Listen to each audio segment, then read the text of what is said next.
Hi, it's so nice to meet you. Thank you so much for making time for the consultation.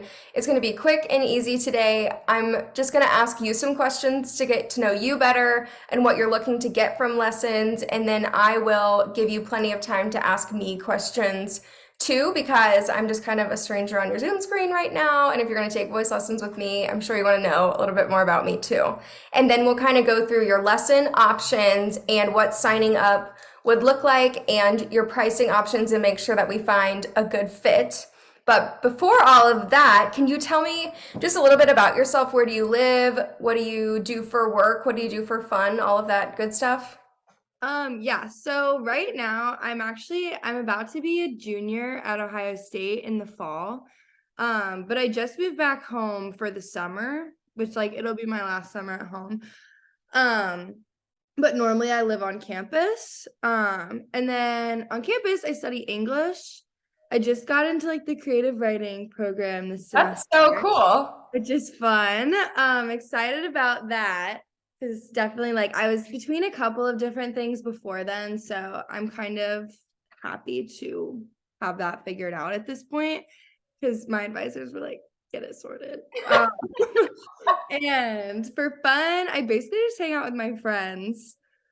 We all live together on campus, so that's super fun. But now we're split up for the summer, but honestly, I'm fine with it because I have a lot of work to do. I didn't work at all during the school year, so my bank account I needs know a little. that Ohio State has a ton of music programs. Do you ever go to their shows or anything?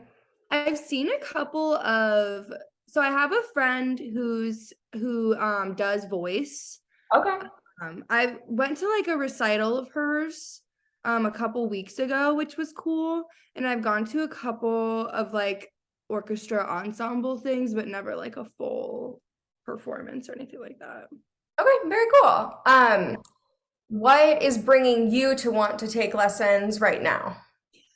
Honestly, I just think it's fun. I Okay. want something different to do and somewhere to put my energy that wasn't what I normally do. I needed something to break from routine that's still productive. Okay. Um, and this is something that I like. So why Have would you you? taken lessons before? No, I was in a musical in sixth grade, and that was about it for instruction. Okay. But I think on your profile it said that you had played musical instruments before, so can you read music? I can read. Okay. I played violin for 7 years. I can read music, but not with my voice. So I can tell what's happening. And in terms of rhythm and stuff, I've got it. But in terms of perfect pitch and stuff like that, I don't. I can't. Um, what kind of music are you hoping to work on in lessons? Slash, what do you enjoy singing? Because really, for someone that's doing it for fun, we should just focus on things that you like to sing and are fun to sing for you. So my taste is kind of really all over the board. So I listen to a lot of musical theater. But I also have that mixed in with Taylor Swift and Harry Styles and Phoebe Bridgers and Boy Genius just released their new album. And so I've been singing that all the time. I'm kind of all over the place. And then old weird dad rock. I love that too. So basically anything kind of rings my bell besides country, but Okay, cool. So you have an intersection between what you like to listen to and what you like to sing. Those are kind of the same things. yeah. Okay. So do you think it's 50-50 between musical theater and pop, or do you lean to one side or the other? In terms of singing, it's probably 50-50, but listening, it's pops way more. Okay, cool. Um, I know you mentioned doing a musical in sixth grade. Have you performed vocally since then, or is it kind of like that's been how long that it's been since? I haven't performed publicly, only in the car. Okay, that's my favorite place to sing too. I always tell people sing in the shower, sing in the car, and that's where you'll find all the best notes that you're gonna discover. I really believe.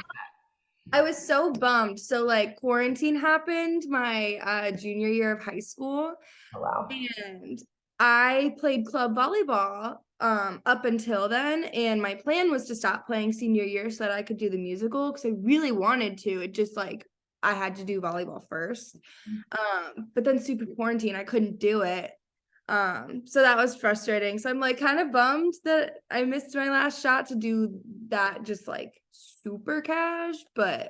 Well, maybe as we get going in lessons, you'll want to like do community theater or something, because that's always an option too. Maybe I'm like hoping eventually I'll find the time and Yeah, place to figure it out, but for sure. And then I think we already said that you have not had vocal lessons before, just violin. yeah, just violin, which I did. I studied privately and was in the orchestra with my school. Okay. And then if you were going to say like long-term goals of wanting to sign up for voice lessons, do you have any, or are you kind of like, this is truly just for fun as creative expression? I think it's really just for fun. Because when I did lessons for violin, it wasn't just for fun. Like I had really strict set goals and it was really helpful in getting there, but I did find that it kind of sucked the fun out of it a little bit.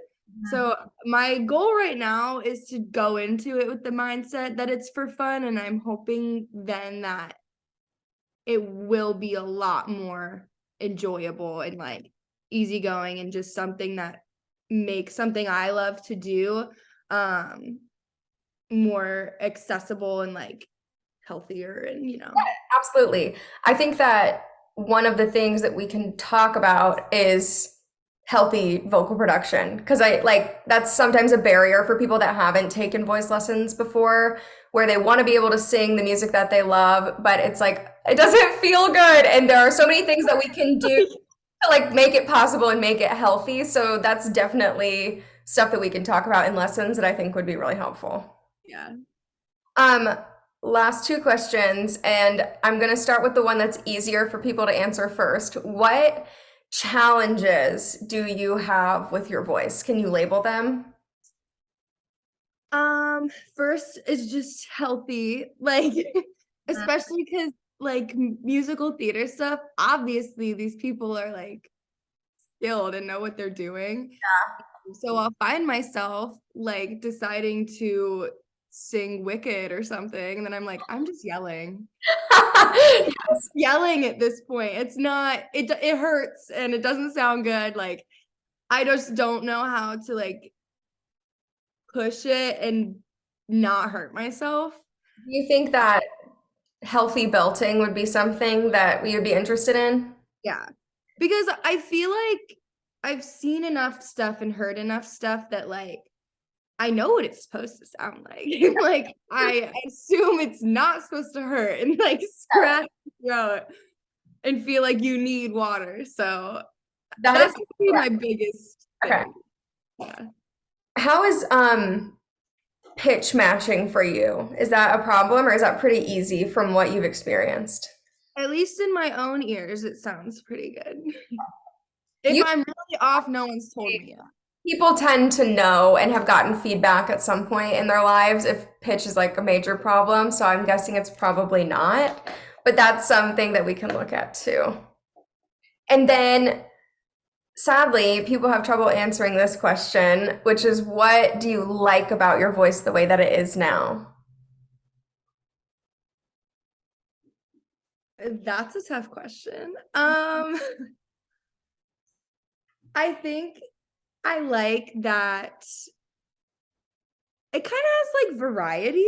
I don't know. I feel like it's not that hard for me to like feel comfortable in different styles and It's have it sound like unnatural or uncomfortable, which I don't know if that's just like a diction thing or like No, I that's one of my favorite things about my voice too. Like I feel like I can sing classical, I can sing musical theater, I can sing pop, and that's fun. So I totally agree with you there. Okay, that is a ton of good information. I feel like that's plenty for me to be able to plan out kind of where to start with you in lessons. I want to give space for you to ask me questions, if you have them, because I know that we have not met. And so, do you have any questions about my teaching style, about like my background, whatever would be helpful for you to know? I guess like I mean, like you said, you like to sing in all the different styles, but like, I guess I'm kind of wondering about your background and like what you kind of sing mostly now, like where you're most comfortable, I guess. So when I was growing up in high school, I started taking like super classical lessons with an opera singer. So I started there, and then I went into college doing classical, and I ended up transferring to a musical theater performance program. So that's what I have my undergrad in. And then very long story short, I ended up going to get my master's in musical theater vocal pedagogy. So that's studying anatomy of the voice, how to teach voice, and the concentration was in musical theater and also pop styles. So I would say I do not sing a lot of classical music anymore, but I still do sing a ton of musical theater. And then I love bluegrass and folk music, so I sing a lot of that too. Those are probably where I concentrate most, would be musical theater and then bluegrass and folk. Does that answer all the questions? That sounds perfect to me. If you're up for it, I would love to just like hear your voice on a scale just to get some idea of where we're starting. Are you up for that? Very short little vocal assessment. Yeah, I'm like nervous, but like, yeah. Fine. You can be nervous. I don't know your range. Would you say that you would sit somewhere like mezzo, soprano, middle of the road kind of voice? Pro- Probably. Okay. Let's just start and we'll kind of feel it out. But if you're comfortable and just want to give me a on an and just don't put any pressure on anything. I'm just trying to get a sense of like where your natural voice is. Okay. Ah, ah, ah,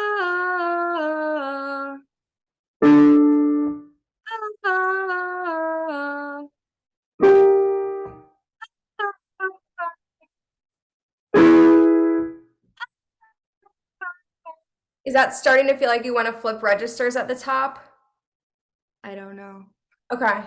Um, Sorry, I'm using language that is further along in our voice lesson journey. It'll start when I say flip registers, have you heard of like chest voice and head voice? Yeah. So you're starting in chest voice, and then the way that I think about it is when I drag my chest voice up to where I want to, or where it wants to switch registers, it'll start to feel really tight to me, and like it's harder to get that top note. That's how I know that it wants to flip over into head voice. So we'll talk about that a ton more in lessons, but I'd love to do 3 more just to see where you land. But don't, in all lessons, and especially in something like this, do not be afraid to crack or clunk or make an ugly noise, because that just is information for us. It's not a performance. It's not something to be embarrassed about. So don't put any pressure on yourself, but I just want to see what happens if we do 3 more. Does that sound good? Okay. Ah,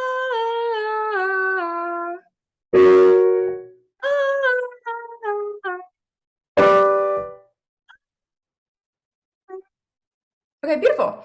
I feel like that's really helpful. You definitely do not have any pitch matching problems. So that's awesome. And I'm feeling like there's some room to talk about breath support and how you're going to make singing easier and more efficient if we can breathe efficiently. And then I think for the styles you're talking about, you've got a lot of your voice sitting kind of like heavy and back. And I want to see, for especially for musical theater, if you're talking about singing Wicked, can we bring that forward and up? And that is going to make belting way easier than trying to belt from like back here in your throat. And if that doesn't make sense, that's totally fine, because we'll talk about it and I'll show you the anatomy and how all of that works. But I feel like those things are just going to make singing easier and more fun for you if we can make it more efficient. Efficient and healthy is the name of the game for voice. So thank you for that, because that's really helpful in prepping for first lesson.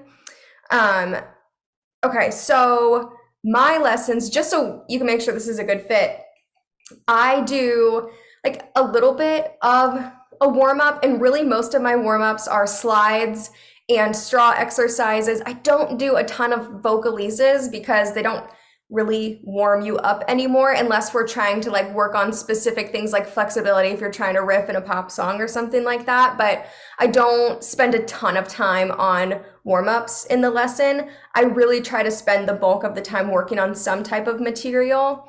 And especially for you, this is just for fun and it's just to enjoy the act of singing. So you can choose what you want to sing. The door is open to anything. You can bring in anything. There is no like, oh, that's not something we would work on in a voice lesson. Truly, any song is great. And if you need suggestions, you're welcome to ask me. But I never want to make a student sing something that they're not interested in because the voice is not going to respond to something that we don't like. It's not going to open up for us if we're like, I hate this song. So it really is about singing a song that you love. And the majority of the time is given to working through that piece of music and in whatever way you want to, finding the sticky spots. And I really feel strongly that I'm not trying to make your voice like my voice or like the voice that I want to hear. I just want you to be able to make the sounds that you want to make. That's really the goal. So I will be very responsive to like what you want to do with the song, not what I would say, oh, this is what the song should sound like. Does that make sense? Yeah. Okay. Beautiful. I think, let's see. Do you have a budget in mind for where you're trying to stay for voice lessons? Because I want to make it not stressful and sustainable price-wise. Yes, definitely. Since I didn't work during the school year, hopefully I'm thinking like $100 or less per month. Okay.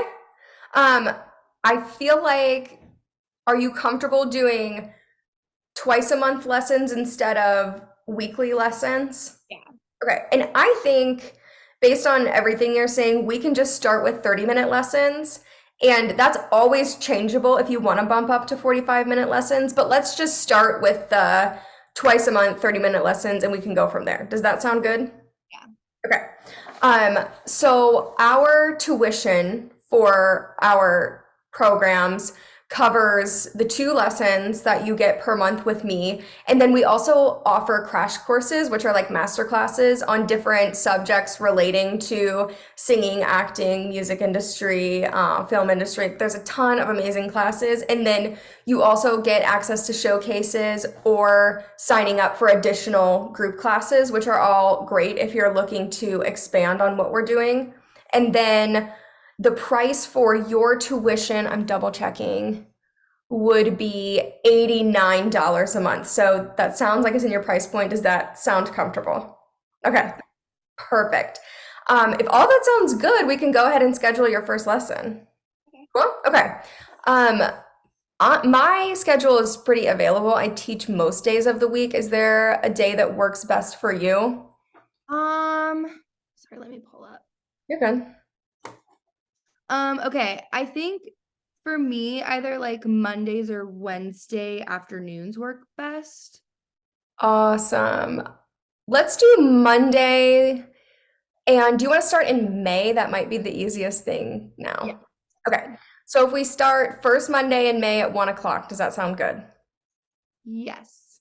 Okay. I will get you in my calendar and you'll get an email confirming, or I'm sorry, not confirming, reminding you to 24 hours before our lesson that that's scheduled, just because that's helpful for all of us. Well, I'm pretty And that all sounds good. I'm going to fill out your lead form with your contact info that you put in for the consultation. Does that still work for you? Okay. And then your first invoice will be that $89 plus the $25 registration fee. So the total will be $114, but that's only for the first time that you get charged. It will never be more than that 89 tuition unless we switch to 45s or something. It's just that first month, there's the registration fee.